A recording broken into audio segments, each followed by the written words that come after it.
All right, so just finished a full EGR delete with a 4-inch straight pipe. No muffler install on a 2015 F350 6.7 liter. Hood's still up, grill's still off because I'm waiting on air intake, cold air intake to come today, hopefully. Did a couple things.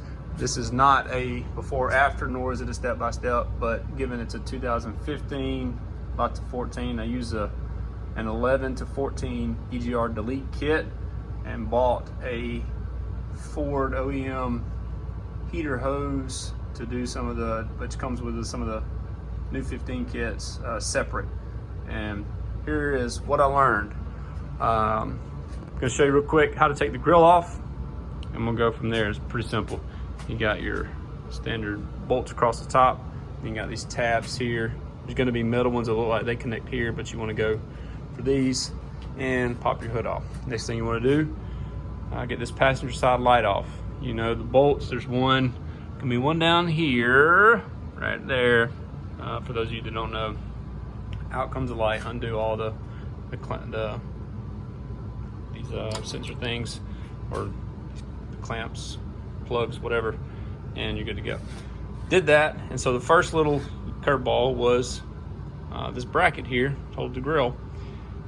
I could not get to this clamp, and this clamp is what comes in your kit and connects to this top of your radiator here. And you know, I've seen some where you just keep the one on the factory, the hard line, it kind of runs this way, but I wanted to try to make it as clean as possible, so took it off, took this off.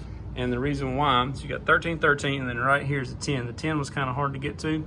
You kind of barely touch a drive on your socket, and you should be able to get it. It's not, you can see there, it's not in super tight, so you should be able to get it with a 10 millimeter deep socket ratchet. That's what I did. So I pulled this back.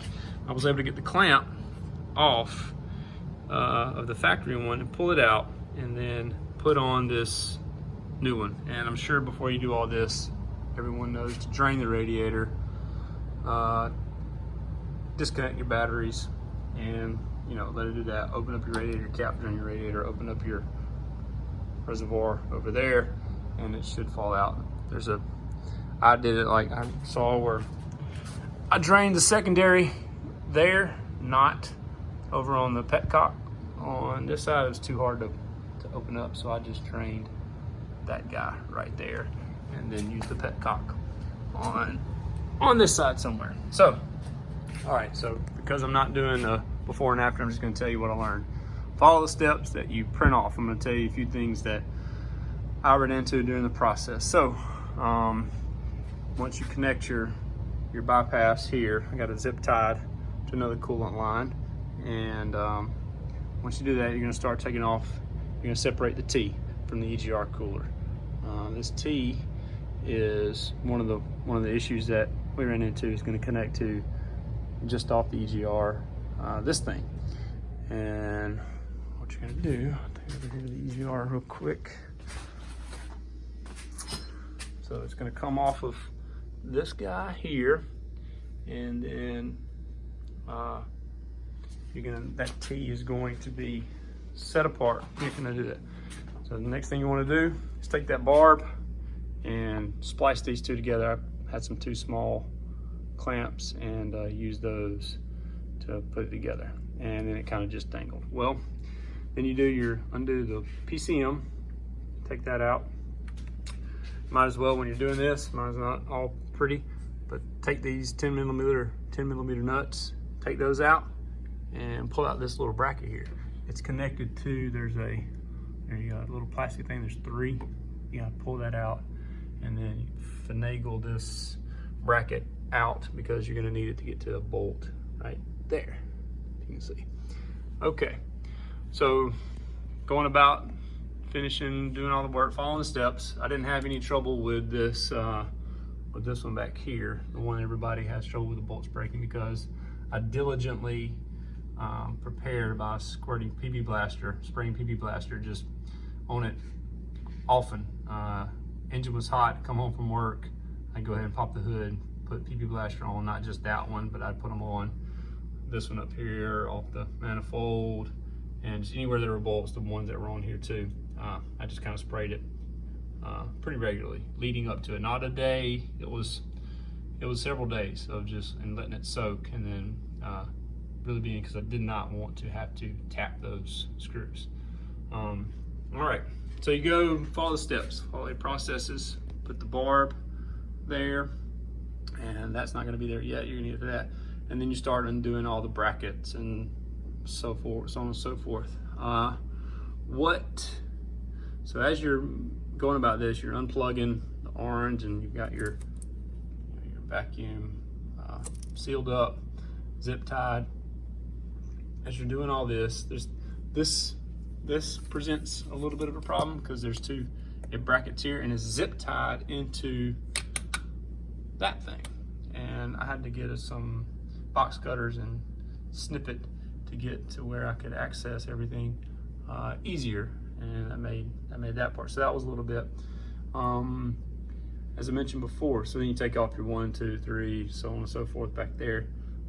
What threw me for a curveball though, there's a couple things when taking it off. This one back here, that guy, has for 15 at least, has a bracket on it. And the bracket is sandwiched between a 12mm bolt on the bottom and a 10mm bolt on top. So between getting that off, you definitely need a wobble socket. And some deep sockets in order to get that off. But so you're gonna have those two things: 10mm socket, which is different than the 8mm kind of throughout the rest of the EGR, but 10mm and a 12mm to get that off. And at least they're rolling pretty good, so you're gonna have to get leverage and hold it snug and pull it off. Anyway, that was different. I didn't see that in other videos before, but anyway, wanted to make you guys aware. Everything else though is pretty easy. Removing this bracket, the PCM bracket, allows you to get to that one pretty easily, and then everything else comes up. What I didn't realize, and this is what got me. So you've seen, there's probably videos out there where, yours comes with a factory hose that sits here, and there's where the ones we splice together, they come here. The one on the factory fits goes the same direction back underneath here, back there, but there's no quick connect, so it doesn't look like this. There's another one on there that does, but I couldn't figure out how to remove it, and so I'm all about saving money, so I was just going to send back the hose if I could figure out how to make it work, but I couldn't. All right, so this runs back behind there and goes down. You can kind of see the shiny braids, maybe a little bit, and it goes here. I'm not going to get up there. I'm going to be up there all day.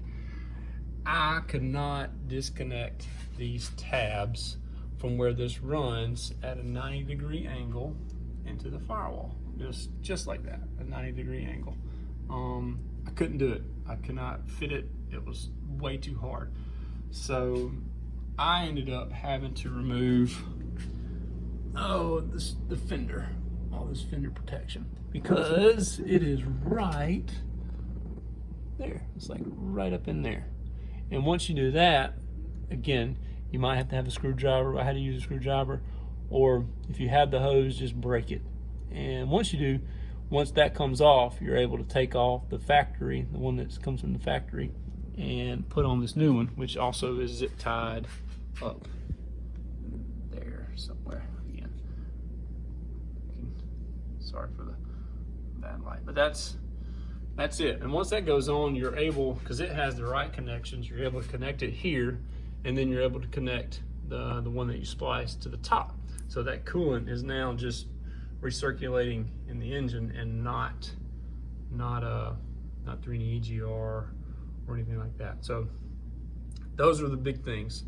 Taking that factory hose off from the firewall was a bit of a challenge, and again, there was not a hose available or I didn't have a connector available to get that straightened, so I had to use the one that I bought. I googled, I can't remember what it is. If you have any questions, I can answer them in comments. And then waiting on the cold air intake. And last but not least, me and my buddy that helped me, we put in this intercooler pipe here, which was a beast, so tight. This power steering reservoir is not, it's bolted in, but it's not how it was when it went in. You can see, like, it is, this thing, it fits, but God, it was not fun. Not fun at all. But I hear these things eventually will blow if you delete it. I'm not gonna run it hard, but I didn't want to take any chances. See, I got my sensor thing up top to take the factory off. It's back here somewhere. But put that on.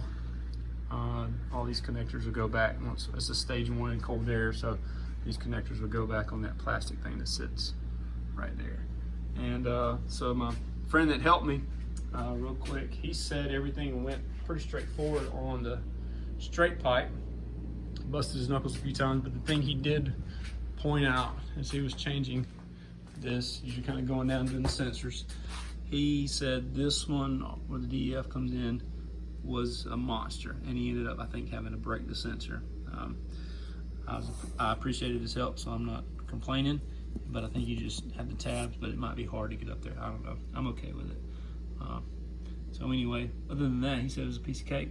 The straight pipe I got fits pretty well, although this part here, when it goes around that rear axle, is a lot higher, so we had to cut a piece of pipe to keep it off the bottom of the underside of the bed. Shouldn't be a problem, but anyway, that was that. It took us some time. He took him a minute to try to get the bolts bolted back to the turbo pack, to the turbo pipe, but again, he was pretty handy. So anyway, 12 minutes video. I just wanted to put this out there because I have not seen one for a 15 with using all the components, and then I certainly did not have anyone saying about this factory, the factory fitting there not working, or you might have to cut it. I don't know, you guys are smart and figured it out. But since I had found one on sale for pretty cheap, that's how we got to it. Through the fender, taking off that protector and getting to it and bringing it, and then splicing it there. Other than that, it's pretty good. UPS hurry up with cold air intake, would be all set.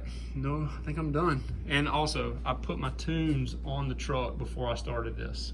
I went ahead and loaded up with Easy Link and put my tunes in before.